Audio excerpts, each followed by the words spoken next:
পুণ্য স্নানের মধ্য দিয়ে শেষ হলো সনাতন ধর্মাবলম্বীদের এই 3 দিনের রাস উৎসব। পুণ্যার্থীরা জানান, সাগরের প্রথম জোয়ারে স্নান করে তাদের মনোবাসনা পূরণের জন্য তারা প্রার্থনা করেছেন। এদিকে শেষ দিনে মৌলভীবাজারে অনুষ্ঠিত হয়েছে মহারাস লীলা। রাখাল নৃত্যের মধ্য দিয়ে শুরু হওয়া ধর্মীয় এই উৎসব চলবে সারা রাত। আর কুয়াকাটায় গঙ্গা স্নানের মধ্য দিয়ে রাস উৎসব শেষ হলেও রাসমেলা চলবে আরও 5 দিন। আর এই সমস্ত উৎসব দেখতে দেশের বিভিন্ন জেলা থেকে ভিড় করেছেন নানা শ্রেণী পেশার দর্শনার্থী আর পর্যটক। আমাদের সহকর্মীদের পাঠানো তথ্য এবং ছবিতে বিস্তারিত। বুধবার ভোরে রাস উৎসবের শেষ দিনে সুন্দরবনের দুবলাচরের আলোর কোলে পুণ্যস্নানে অংশ নেন হাজারো পুণ্যার্থী। এ সময় পুণ্যার্থীরা বলেন, সাগরের প্রথম জোয়ারে স্নান করে মনোবাসনা পূরণের জন্য প্রার্থনা করেছেন। প্রতি বছরের মতো এবারও রাস উৎসবকে ঘিরে তৈরি হয় মিলন মেলা। কলাপাড়ার কুয়াকাটায় ধর্মীয় প্রার্থনা ও নাম কীর্তন শেষে গঙ্গা স্নান শেষে মৃত স্বজনদের শান্তি কামনায় পিণ্ডদানের মধ্য দিয়ে কুয়াকাটায় শেষ হয় রাস পূর্ণিমা। 1 দশকের মধ্যে সবচেয়ে বেশি পুণ্যার্থী অংশ নেন এই উৎসবে। এসেছেন হাজারো দর্শনার্থী ও পর্যটক। সারা রাত্রি রাধাকৃষ্ণের মন্দিরে ছিলাম।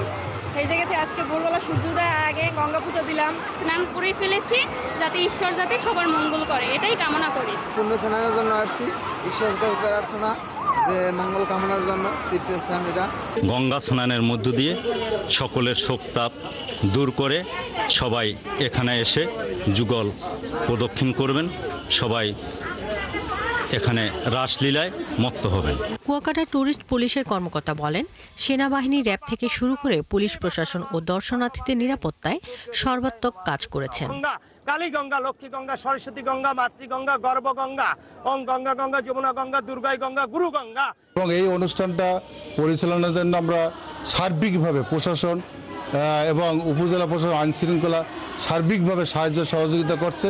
যে আজ পুণ্যার্থীরা তারা নিজস্ব উৎসব মনে করে এই রাতটি কাটিয়েছেন এবং সমুদ্রে স্নান করেছেন আনন্দময় পরিবেশে। একইভাবে মৌলভীবাজারে পুণ্যস্নানের মধ্য দিয়ে শেষ হয় রাস উৎসব। কমলগঞ্জের আদমপুর ও মাধবপুর জোড়া মণ্ডপে আয়োজন হয় মহারাস লীলার। পরে শুরু হওয়া রাখাল নৃত্য চলে সারা রাত। উৎসবের নিরাপত্তায় নিয়োজিত ছিল প্রশাসন সহ সেনাবাহিনী, র্যাব, বিজিবি ও পুলিশের একাধিক team. So far our experience is wonderful.